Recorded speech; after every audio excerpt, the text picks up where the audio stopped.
Hello and welcome back to the channel. My name's Damien and this is Jynxd Miata. This is the car that has been with the family for 23 years now. We bought this thing brand new, no miles, and has been with us ever since. Now today we're going to show you what to look for when going and buying a used NA or NB Miata. Now this also applies to NC as well. ND not so much because the chassis changed more than what it did from NA NB. Now the NB2 was a test platform for the NC chassis. Some of the underbracing that's under there is also on the NC. So today we're going to just simply go over my car and I'm going to show you what to look for when buying a used car. Now this does not apply to project cars, because if you get into a car that has already been dismantled, odds are it's going to stay dismantled. Those kind of cars are not applicable to this situation because you're going to get a box full of bolts and hope that everything's there. So without further ado, let's go over my car because she's going to get completely redone this year. We're going to go through the engine, we're going to go through the trans, diff, all of it, paint, body, interior is going to get redone, and maybe even do the right-hand drive swap.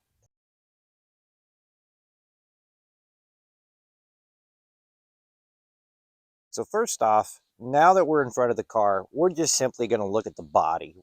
I'm going to go through and point out a lot of the things that go wrong on these cars as for chassis-wise, body panels, the different things that you need to look for. Now, obviously, don't mind the wrap. It's been on there for a while, and don't mind the discolored hood.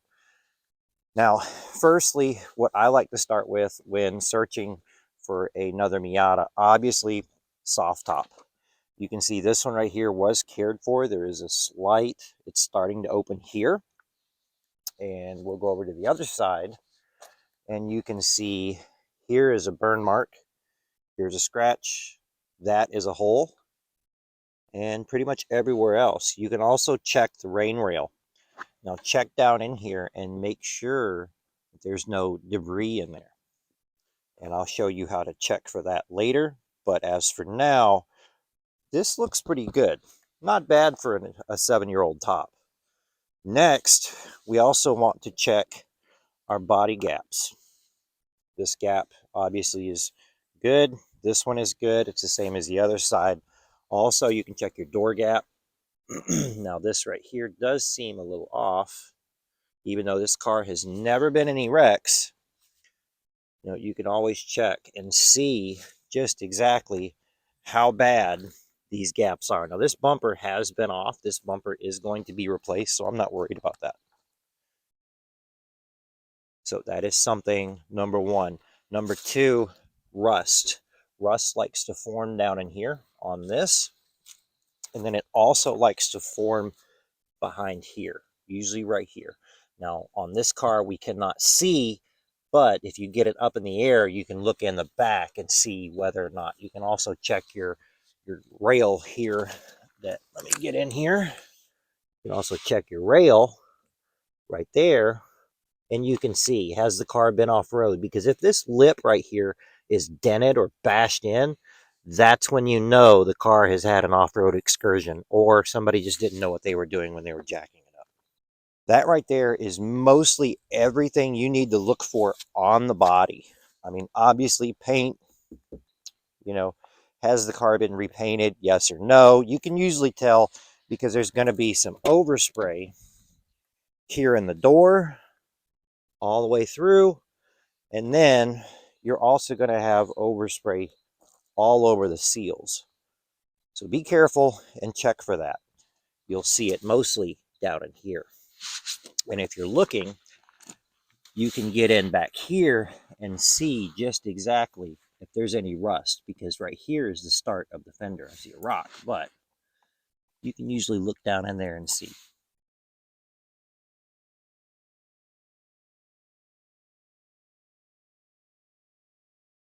All right, now we're going to move on to the engine. We're going to see what's going on with the engine bay. We're going to look for oil leaks. We're going to see kind of how well this car was maintained. And the first thing I always do, and this is on every car, I always pop the oil cap, and we're going to look in here. See how clean that is in there? You can look in and see the inside. Was this car maintained? Why, yes. You'll see a lot of sludge buildup right there. If there's sludge buildup in here, this engine has not been taken care of. This is a clue as to how well the engine was maintained. Now, obviously, this is Jynxd's original engine. So we already know, but for you guys that are searching up a new car, a new engine, pop the valve cover, open that up, whatever you need to do, get in here and look at the inside of this valve cover. It's going to give you an idea on how well that engine was maintained. Next thing, the number one thing that goes wrong on this, people don't change their timing belts. A good way to know is simply, I don't know how well you can see, look right there. See that discoloration on the pan? This has an LRB under tray. You need that. If there is no pan here, you need to figure in money to purchase that because you need this pan or the factory under tray. It's there for aero and cooling. So with this having oil down there tells me the front main seal is leaking. Now, by the front main seal leaking, timing needs to be done. So the timing belt needs to be replaced. So while we're there, obviously, water pump. We're going to put a new front cover on. As you can see, this cover right here is a little tweaked on the timing marks there. You see how it's a little crooked. That right there is also a telltale sign of it's time to do the timing. Next, on these VVT motors, you need to check to make sure that there's no oil coming out of here, nor out of this bolt right here. Now, unfortunately, when we take the valve cover off, this all has to come off. This is just VVT. If your car is non-VVT, you don't need to worry about this. Next, we're going to check and feel back here. Here's another sign that the car was taken care of. Dipstick. Usually they're snapped off right there. If they're snapped off, it means somebody wasn't paying attention. So we're going to take our hand and we're going to feel right here on the back side of this sensor. And as you can see, there's oil. It's time for valve cover. You'll also see on the side of the head, you'll see it dripping down. You cannot mistake this stuff. Otherwise, the next thing to check for, hoses, especially like this brake line hose all the way over there, it runs all the way over here. This thing never gets replaced, but eventually you'll have a vacuum leak there. So check all your rubber hoses, make sure everything is nice and, not dry rotted. If it's dry rotted, plan on spending a few extra dollars for vacuum hoses. And lastly, we're going to check brake fluid. You see how clean this is? Look at this. This has not been replaced since I did the clutch last time at about, I think it was 180,000 miles. That's not bad, 160 somewhere in there. So it's time to replace this fluid. You see the difference between the two. We change brake fluid about every 2 to 3 years. We use .4, and that right there is the difference. That's 4 or 5 year old fluid. This is a year or two fluid. It's always something to look for. And these are just quick glances that you guys can do. If you can, look down in here with a light. Maybe you can see the motor mounts. You can see whether they've been replaced or not. But lastly, that's something that most people don't really generally look at. So now we're going to move into the interior and see what all needs to be searched for in there to find out whether it's a good deal or not.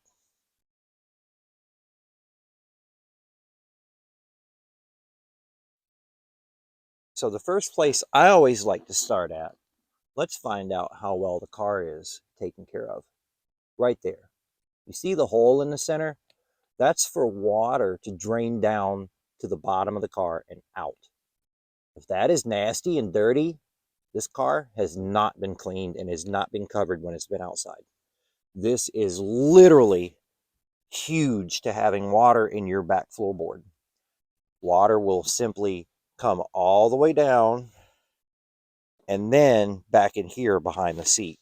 So if you pull the seat forward and there's water back down in here and water standing, clean your drip rail. Those tubes right there literally lead to underneath the car, way back up in there, and water is allowed to escape out the convertible top and then down to where it belongs. Also, if you have any modifications, let's go ahead and check. Let's see, is this stuff rigid? Was this installed correctly? Because again, when you're buying someone else's modded car, you don't know the quality of work or who did the work. So you need to always double check. Just because this harness bar is in here, we need to lift up, or the door bar is in here, I'm sorry. We need to get in here and check. Are all the bolts in there? So that's something extra to look at. Also, just like your harness bar, if these are missing and you have a harness bar with factory seats, you're gonna get hurt. Don't do that, because these seats are not meant for harnesses. They're meant for this. So either get new seats, obviously this one will be getting new seats, or take the harnesses out and then put your factory seat belt back in. Don't be submarining in a factory seat just because you want harnesses and you think you're cool. So when we start the car, check engine light. Is it on? Now mine has been moved up over here, but check engine light will be right there in the center, or no, right there on the mile per hour gauge. If the check engine light's off, well, we know we're good. But if it is on, you need to get your car scanned with a scanner. Go to AutoZone, go wherever, and always remember that the code that they give you is just an area code. It is not the actual part. Just because it says P0420 does not mean you need a new catalytic converter. Next, we're going to check the floorboard. Easy way to tell, lift up your carpet. If it is wet here, then this seal right here is leaking. This up here. Otherwise, that's pretty much all you really truly need to look for on the interior. Does everything work? Do the switches work? The shifter, the e-brake, is it functioning properly? Does it stop the vehicle in neutral? Yes or no?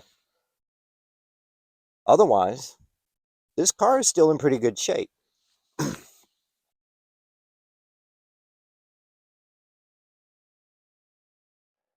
All right, now, once you're done with checking the car over, it's time to go for a test drive.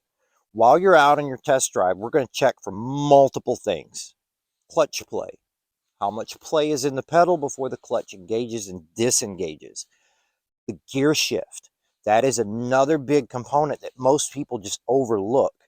If you're cruising at 30 or 40 mile an hour and the gear shift is just wavering around like the sock man at the used car dealership, that's a huge problem. That is usually signs that the original half shaft, drive shaft, whatever you want to call it, but you can get them with replaceable U-joints. That's a good thing. This one's already been done a long time ago. Nextly, are there any popping noises when you go around a turn? So when you hit left or right, do you hear a pop? If you do, it could be something as simple as a ball joint or even a bushing. Also could be suspension components installed incorrectly. So if this thing is slammed on its nuts, don't expect the suspension to do what it needs to do. It's going to ride really rough because that suspension, the shock, is not allowed to travel like it should to keep the car nice and firm, nice and planted, but yet give a nice, comfortable ride. And lastly, while we're driving, are there any symptoms, any whining, any misfires? Does the car feel peppy? It's a 1.8 or a 1.6, depending on which way you go. And if it's a 1.6, just leave it floored everywhere you go, and you're going to smile like nobody's business. Otherwise, the 1.8s, and especially the VVTs, there are certain things you need to listen for. Some cars, the NA8s and the NA6s, will have valve clatter. So you'll hear the lifter tick. Now, I tell all my customers, and Every car that comes in, if it's got that and they want it fixed, I simply take the buckets out, clean them up, put them right back in. Noise goes away. No problem. You don't need to shim them. Just clean them. That's all it is. That's from no maintenance being done. Next, you're going to listen for any kind of whining. If you hear a whining, it could be your transmission or your diff. It could be like a chirping noise with your clutch disengaged. That's going to be signs of a new clutch. That's going to be your throwout bearing or your pilot bearing. One of those two things are making that noise, and it could be simply just time to replace that clutch. Clutches will last anywhere from 80 to 150,000 miles, depending on how well you maintain that clutch. All right, now finally, this is the last part that I always look at, tires and brakes. Tires are replaceable, but here's a big sign. If you look at your tires and they have wear on the inside, and the car is laid out, and the wheels are cambered way in, more than likely that's your cause. But like mine, I try to keep my alignment within spec, and you can look at the tires. Does the tire wear look even? If it's even, the car is aligned, and while you're test driving it, let go of the steering wheel. Which way does it pull? Left, right? Does it go straight? Next, we're going to peek in the wheels here, and we're going to check to see if the brakes are still got any kind of meat left to them. You can always look in. Usually by now, somebody's got some inky RPFs or whatever kind of wheels on these cars. That's going to be one of the last things to check. Otherwise, proceed with your purchase or walk away from it, because again, a lot of people think these cars are worth $10,000, $20,000 when they're really just shit boxes that are cambered out, slammed on their nuts, and they ride like ass. In a nutshell, that's what I look for whenever I'm purchasing a used Miata. It's what I tell all my customers. Check the basics. You're good with the basics because these cars were well built back in the day, and they're still going with 400,000 miles, still with the original engine. And just with some general maintenance, you can keep them going even longer. So I hope that gives you a gist on really what to look for when you're purchasing one of these things. And I wish you all the best. If you have any questions, please post them below. I can't really think of everything. And without actually having the car with me, I can't really sit here and pinpoint every little detail about how to buy used Miata. Just do your diligence, do your research, and at the end of the day, you're going to get a good car for a good price. So I hope this helps. And until next time, this is Jynxd. And as always, I will see you guys.